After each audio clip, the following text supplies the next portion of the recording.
All right, shalom, shalom. This is Yahutsadeqnu Ben Yahushua Ben Beyt Dawid. Hold on, let me see if I can get this thing off. You can just call me Brother Yahutsadeqnu. All right, hold on. I'm trying to take this new tape that was put on this camera. I again advise everybody a couple of cameras they can watch, whether you know it or not. So there we go. I'm right here outside by the sheep house. Got my one of my children. We cleaning up with the sheep. Got my sheep and my goat. My sheep and my cow. And my children, we shoveling, wife, we all shoveling out here. But I'm about to go. I'm gonna be back out here in a minute. I just wanted to show this because pretty soon I'm gonna start doing videos on, ancient path living. These are Jacob sheep. These are the sheep that our father Jacob bred with Laban. I know they got a lot of scientists that want to disprove that these are not his sheep. That's because they want to disprove the Bible altogether, the scripture altogether. So they don't even want to admit that he has sheep that survive, because then the story of the scripture would be true. And that's a Jersey dairy cow.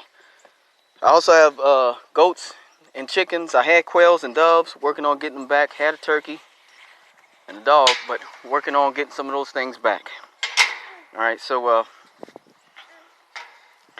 and a lot of those are long stories in themselves. So I'm about to walk a little distance. I'm gonna cover this camera up. Please listen. So today, what I really want to talk about is here's a chicken.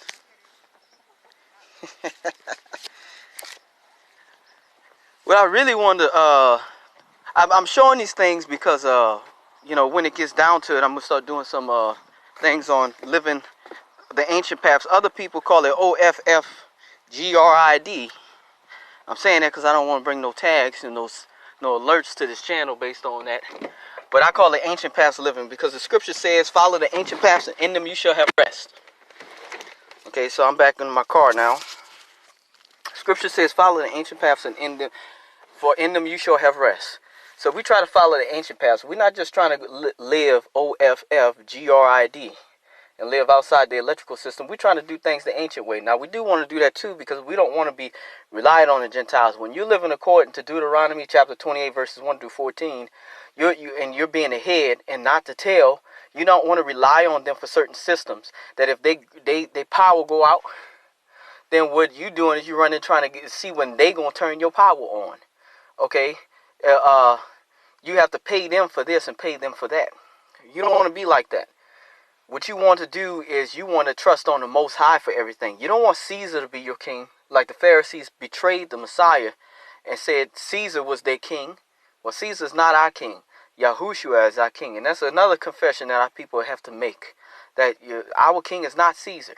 It's not the president. Our king is Yahushua Himshiach Melech Yahudim. The Yahushua, the Messiah, the king of the Yahudim, the Jews, us. Okay? And so I just want to start that off, introduce, some my sheep and my cow, and maybe some, I didn't do any of my goats, but some of the chickens, just to, because pretty soon I'm going to start doing, ancient, depending on living according to being the head and not the tail. So, for years, I wouldn't even do anything like that. I'm a very private person, I'm going to say it like that. I don't like people in my business, people knowing my stuff, especially certain types of people. And you have that right to do that. Even amongst them and their laws, they say you have a right to privacy. Even though I'm an Israelite and I don't abide according to their ways, I abide to my Elohim's ways, which gave all men rights of privacy, where there's not an eye always watching them except for the eyes in heaven. Okay? Some of those eyes betrayed and strayed, but however, he gives men privacy, and a way to do things on their own instead of being so stuck up in a system. So, we have to, I told you, I'm going to mention again, the Most High gave me an acronym based on Proverbs 7:4. It's called s.i.s. Say to wisdom, you are my sister, and call understanding your close friend. And so s.i.s means self-sufficiency, independence, and self-sustainability. You got to be able to do things on your own. You have to be independent of the system, and you have to be able to provide all your needs, and then to be able to sustain those things by yourself. Now that doesn't exclude trade. You know, trade is fine if you be able to do all these things and still go to some place and buy something if you need it. Nothing's wrong with that. Trade has been conducted by since as far as time began. Okay, so it's about having wisdom and understanding and knowledge. We don't want them to provide things for us because they can take it if they want. But if we provide for ourselves, was really not us providing for ourselves, it's the Most High providing for us by His mighty hand. He said, it is not by your power nor by your might that you have gained this. Not by the strength of your own hand, but it's by by Yahuwah Elohim. Yahuwah, your Elohim, who is giving you these things and put these things into your hands and made your hands strong. I'm combining several scriptures from Deuteronomy and throughout the Torah. Okay? So that basically say the same thing.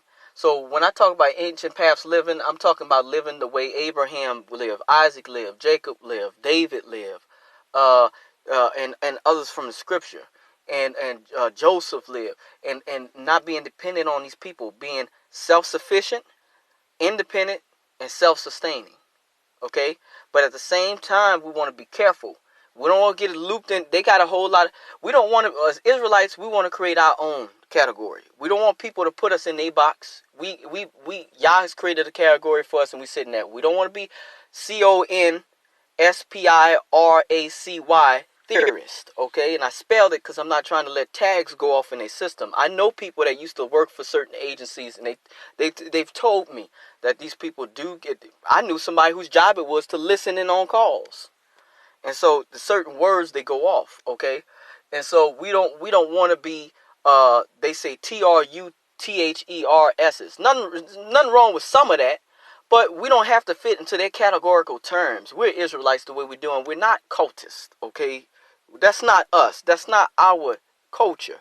We are an ancient people, an ancient nation that was driven into exile through our wars with the Romans. And through that war, we got into Africa. Some of us went into Iraq. They call our people the Abed there. Some of us went to India. They called them the city there. Some of our people went to other parts of the Middle East and throughout the islands of the sea. Some are even in Asia at this time. Some found their way into Europe.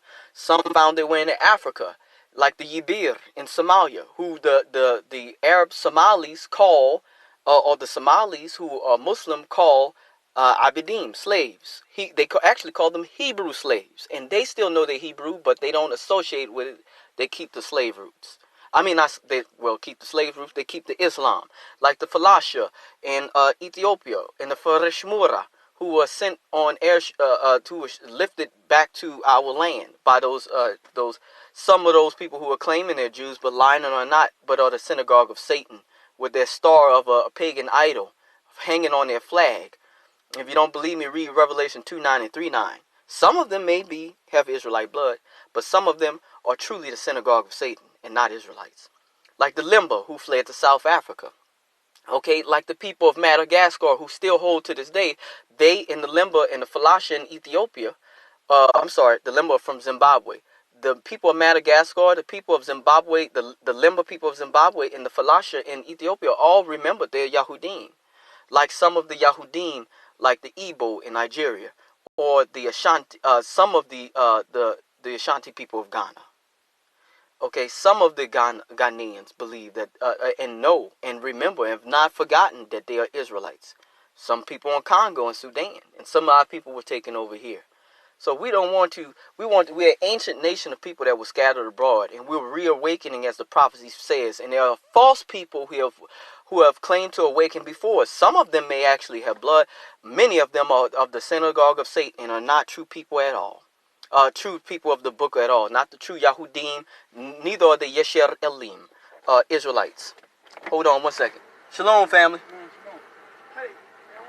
Hold on 1 second. So I'm gonna end this live stream right here, and then I'm gonna start up again.